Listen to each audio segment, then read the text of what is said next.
리버풀 팬들이 손흥민을 찾았습니다. 사우디가 살라 영입을 포기하지 않았으며 살라 역시 말년으로 이제 떠날 수 있기에 리버풀은 스쿼드에 불안함을 느끼고 있는데요. 일본의 엔도가 리버풀의 스쿼드에 들어오면서 많은 불만들이 쌓이고 있습니다. 일본 국가대표 주장직을 맡고 있으며 수비 미들더로 리버풀에 입성한 엔도는 적응하지 못하는 모습을 자주 보이고 있는데요. 지난 15일 유로파리그에서도 리버풀 중원에서 중심을 잡았어야 했던 엔도는 실망스러운 활약을 보였습니다. 94%의 높은 패스 성공률을 기록했지만 다소 공을 끌면서 답답함을 자아냈고 엔도는 전반전 45분만을 소화하면서 후반전 시작과 동시에 교체되었는데요. 영국 리버풀의 고는 엔도에게 두 번째로 낮은 5점의 점수를 부여하면서 공을 잡을 때마다 오래 잡고 있었다. 하프라인 근처에서 공을 뺏긴 뒤 오프사이드 판정이 나왔고 실망스러웠다고 평가했습니다. 한편 위르겐 클롭 리버풀 감독은 우린 많은 변화를 가져갔다. 서로에게 익숙해지는 데 시간이 필요했다라며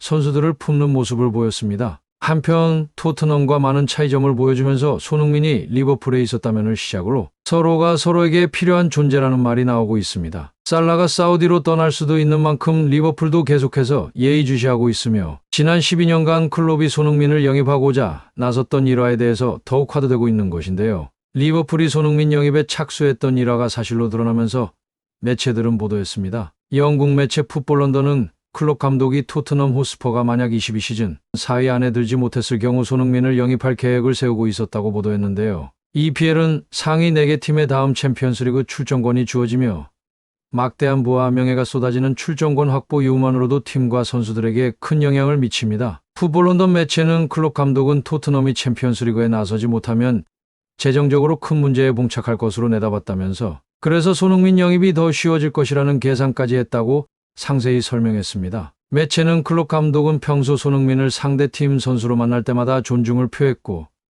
경기 종료 후에도 손흥민에게 다가가 포옹을 나누는 등 큰 관심을 표한 바 있다. 일각에선 클롭 감독이 손흥민에게 특별한 애정이 있는 만큼 영입까지 준비할 것이라는 추측했고 어느 정도 사실이었음이 증명됐습니다. 하지만 토트넘은 손흥민의 맹활약을 앞세워 챔피언스리그 진출에 성공했고 클롭 감독의 계획은 자연스럽게 없던 일이 됐습니다. 한편 리버풀은 영입은커녕 전력 공백을 걱정해야 할 처지입니다. 마네가 떠나면서 손흥민 영입도 무산이 되었고 이번엔 살라까지 떠날 확률이 높아지면서 손흥민에게 다시 눈길을 돌리고 있는 것인데요. 그러면서 여러 매체들이 또 다시 손흥민과 리버풀 관계에 대해서 보도하고 있습니다. 영국 매체 더브드룸은 15일 리버풀이 손흥민을 영입하려고 움직이고 있다. 리버풀의 핵심 공격수였던 사디오 마네와 호베르투 피르미누 연달아 이적시켰다. 이에 따라 자연스럽게 손흥민의 자리를 만들었다라고 전했습니다. 위르겐 클롭 리버풀 감독은 2008년부터 2015년까지 독일 분데스리가 도르트문트 제임 시절에도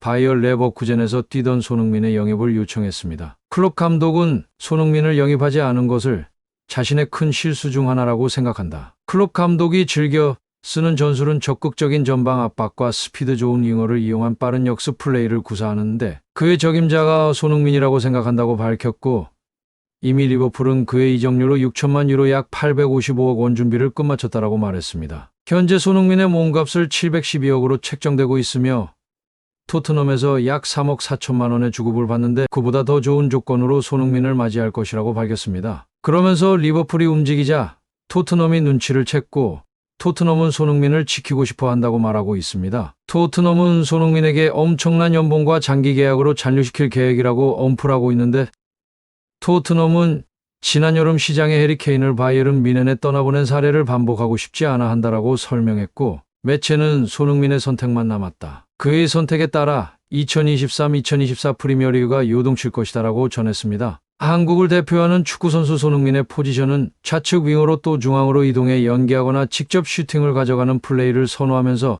상황에 따라서는 오른쪽이나 중앙 공격수, 세컨드 스트라이커 위치도 가능합니다. 특히 빠른 주력을 활용해 직접 볼을 운반하며 어느 위치든 슈팅을 때릴 수 있는 능력을 갖췄고 손흥민은 수비 뒷공간을 파고들 수 있는 속도와 가속도, 양발을 활용한 강하고 정교한 슈팅을 장점으로 가지고 있습니다. 손흥민은 오프사이드 라인을 깨고 득점하는 라인 브레이킹에 능하며 또 페널티 박스 내 공간적 여유가 충분하면 지공 상황이더라도 패스받고 슈팅할 수 있는 위치로 적절하게 이동할 수 있고 또한 중거리 슈팅을 양발 모두 정교하게 구사한다는 점에서 공격에 특화되어 있으며 윙어답지 않게 골 결정력이 높다는 점과 31세의 나이에도 20대 초반 선수들과 견주어도 밀리지 않는 스피드와 피지컬에서 손흥민 영입은 가성비를 넘어 팀에게 엄청난 전력 상승이 되고 또한 마케팅 면에서 아주 높은 수익을 낸다는 점에서 프랜차이즈 스타임은 틀림없습니다. 리버풀은 18일 영국 노스웨스트 잉글랜드 지역 머지사이드주의 리버풀의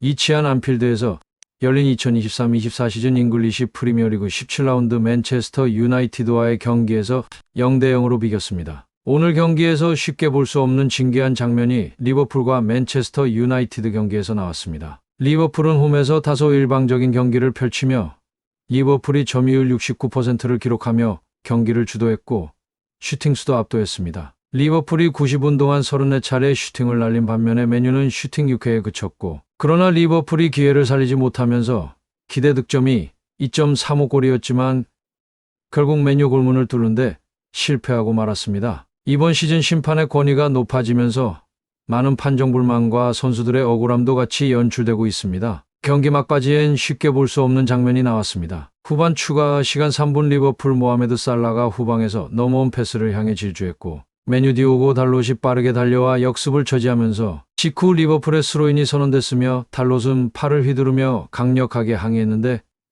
공이 사이드 라인으로 나가기 직전 살라를 맞았다는 의미였습니다. 마이클 올리버 주심은 달롯에게 항의에 대한 경고의 옐로카드를 꺼냈고 분노한 달롯은 다시 팔을 휘두르며 결정에 불만을 가지면서 올리버 주심은 재차 옐로카드를 꺼낸 뒤 레드카드를 부여하며 달롯을 퇴장시켰는데 불과 5초 만에 일어난 일이었습니다. 경기 후 축구선수 출신 해설자 디온 더블리는 달롯은 정말 화가 나 있었다. 그가 옳았다. 그건 맨유의 스로인이었다. 2초 만에 2장의 옐로카드는 말도 안 된다라고 주장했고 해당 장면을 본 팬들도 분노를 감추지 않았는데 더선에 따르면 팬들은 달롯이 항의로 옐로카드를 2번 받았나.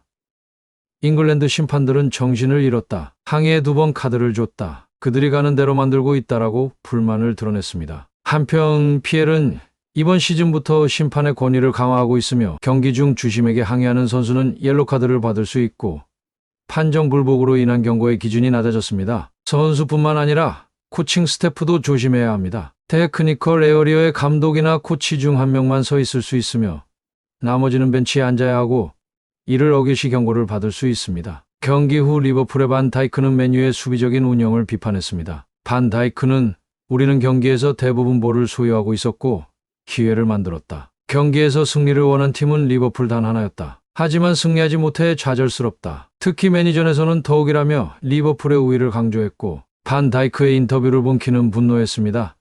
영국 스포츠 바이블에 따르면 키는 반 다이크는 오만하며 건방지다. 반 다이크는 33년 동안 리그 우승을 한 번밖에 하지 못한 팀에서 뛰고 있다는 걸 알아야 한다며 강하게 질책하면서 반 다이크는 리버풀만 경기를 했다고 하는데 내가 안필드에서 뛸 때는 리버풀이 무승부만 거둬도 기뻐했다. 이번 경기에서 리버풀은 기회가 있었지만 득점에 실패했다. 이건 그들의 잘못이라고 덧붙이며 질책했습니다. 이렇게 반코트의 일방적인 경기에서 리버풀의 화력이 떨어지면서 손흥민이 있었다면 이라며 리버풀 팬들에게 손흥민이 필요하다는 걸 알 수 있었습니다. 끝으로 시청해 주셔서 감사합니다. 구독과 좋아요, 알림 설정은 제작에 큰 힘이 됩니다.